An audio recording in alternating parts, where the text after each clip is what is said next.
Mother Nature's elements. Oh my God! Unleashed and captured on tape. For the first time, leading scientists dissect shocking video. The wind will be accelerated around the corners. If they were walking there in a hurricane, the tension would be blown off their feet. As they reveal the awesome power of all four elements. Moment by moment, disaster by disaster. On this episode, the race is on in this world-class sailing competition until a colossal oceanic waterspout takes the lead. The winds could be over 100 miles per hour. It would be very, very difficult to sustain a direct hit. An 8-point earthquake shakes China, and a massive landslide pummels tourists and endangered panda bears. Then, hurricane winds batter Florida, and a trapped man fights for his life. Plus, firefighters train at an abandoned house, but what happens next isn't a part of the lesson. Gasoline vapors are heavier than air, and the liquid produces vapors in a quantity that will support ignition. These incredible caught-on-tape moments are analyzed in a whole new scientific way. Meet the people who survived against all odds, against the elements.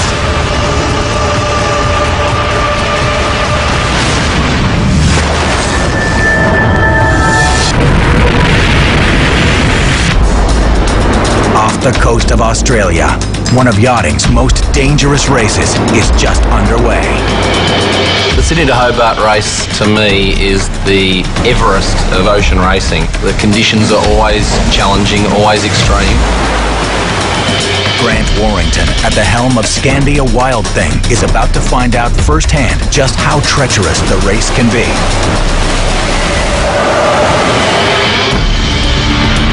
I mean, we've seen waterspouts offshore before, but nothing of the size of this one. A massive tornadic waterspout has formed just a few miles from Grant's boat, and it's dangerously close to the Scandia's closest competitor, an 83-foot sailing yacht called the Nicorette. Nicorette was a little to the side of where we were, and they went into the waterspout before us. We just saw them disappear completely. It's like they've just been lifted off the planet. In an instant, skipper Lude Ingvald's yacht and crew literally disappear in a huge funnel of water that measures F2 on the Fujita scale. It's now on a collision course with Grant and his crew. A waterspout is simply a tornado that occurs over water. Scott Spratt, a Florida-based meteorologist with the National Weather Service, studies waterspouts like the ones often caught on camera in Florida. This one roars menacingly close to Miami Beach, swirling at 78 miles an hour. It's coming ashore. Look at this. There are two types of waterspouts. The first type is a fair weather waterspout. They tend to form in more fair weather type of weather regimes. The other type of waterspout is a tornadic waterspout, and these waterspouts form near a strong thunderstorm. There's also large hail falling nearby. There's strong winds feeding into the developing waterspout, so they're very, very dangerous. This funnel of danger has already taken a stunning swipe at the lead yacht. And the huge waterspout now threatens the Scandia Wild Thing and her crew of 24. These waterspouts are moving so fast, they don't obey the normal laws of nature. They can basically go wherever they want. Meteorologist Fiona Campbell, in her first Sydney to Hobart race, is the Scandia's navigator. When I first saw the waterspout form, it was probably about a mile away. It looked about 50 meters wide, and it was growing very quickly. Tornadic waterspout forms when warm air on the water's surface rises to meet a cold air mass above. Pressure from the updraft literally vacuums up the surface water. When these conditions combine with clashing winds at different altitudes, commonly called wind shear, the rising column rotates, creating a fast-spinning funnel of air and water.